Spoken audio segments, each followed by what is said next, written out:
Hello সবাইকে, আমার চ্যানেলে সবাইকে স্বাগত।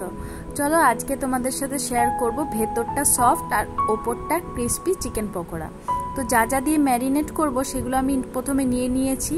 রয়েছে হচ্ছে লাল লঙ্কা গুঁড়ো, নুন, গোলমরিচ গুঁড়ো, ধনে জিরে গুঁড়ো, চাট মশলা, লেবু, আর এখানে রয়েছে একটা ডার্ক সয়া সস আর খানিকটা তেল।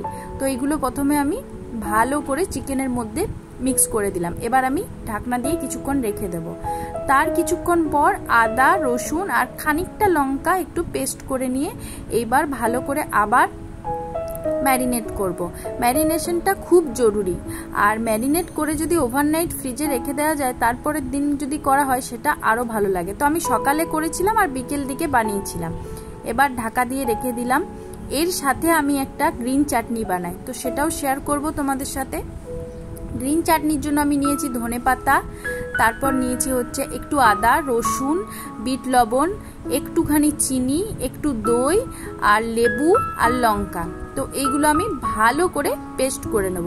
এই চাটনিটা বানিয়ে ফ্রিজেও স্টোর করে রাখা যায়। এই দেখো, চাটনিটা ভীষণ সুন্দর খেতে হয় আর ভীষণ ভালো লাগে। আর এখানে আমি কিছুগুলো পেঁয়াজ, ধনেপাতা আর লঙ্কা কুচিয়ে নিয়েছি, মানে যখন বানাবো পকোড়াটা তার আগে। তারপর আমি ফ্রিজ থেকে বের করে নর্মাল ফ্রিজে রেখেছিলাম, ফ্রিজার রাখিনি। তারপর আমি একটা ডিম দিয়ে ভালো করে ম্যারিনেট করে নিলাম। এইবার আমি কুচানো পেঁয়াজ, ধনেপাতা আর লঙ্কা দিয়ে ভালো করে মাখবো। জিনিসটা সুন্দর করে ওটার সাথে মেখে নিতে হবে। এটা অ্যাকচুয়ালি যেভাবে স্ট্রিটে বিক্রি হয়, স্ট্রিট ফুডগুলোতে চিকেন পকোড়া, সেইভাবে বানানোর চেষ্টা করেছি আমি। তো সবাই খুব ভালো বলেছে, এইভাবে একবার বানিয়ে দেখো, অবশ্যই ভালো লাগবে। তো ম্যারিনেশনটা অবশ্যই ভালো করে রাখতে হবে, তার জন্য ভেতরটা সফট আর ওপরটা ক্রিস্পি হয়। এখানে আমি খানিকটা পেঁয়াজ নিয়েছি।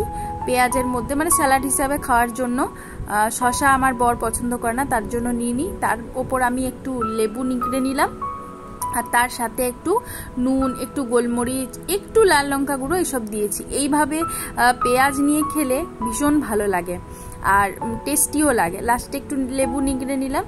তারপর চিকেন পকোড়ার সাথে দিলাম হচ্ছে একটুখানি চাল গুঁড়ো আর হচ্ছে কর্নফ্লাওয়ার আর একটুখানি ময়দা।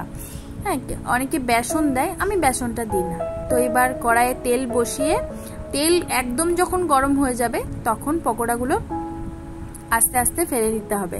আর একদম হাই হিটে ভাজা চলবে না, তাহলে কি হবে, ওপরটা জলদি খড় হয়ে যাবে আর ভেতরটা হবে না।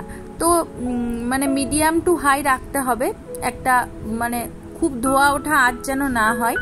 তো সেইভাবে আমি এগুলো একটা একটা করে ছেড়ে অনেকক্ষণ সময় নিয়ে ভেজেছি, যার জন্য ওপরটা ক্রিস্পি হয়েছে আর ভেতরটা ভীষণ ভালো নরম হয়েছিল।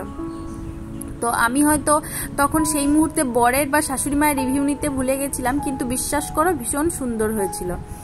তো এইভাবে আমি সবগুলো ভেজে নিলাম। তারপর এবার আমি সার্ভ করব। এই যে পকোড়া, স্যালাড আর হচ্ছে ওটা চাটনি। গ্রিন চাটনিটা অবশ্যই এর সাথে বানিও। গ্রিন চাটনি স্টোর করেও রাখা যায়। তো কেমন লাগলো জানিও। Thanks for watching.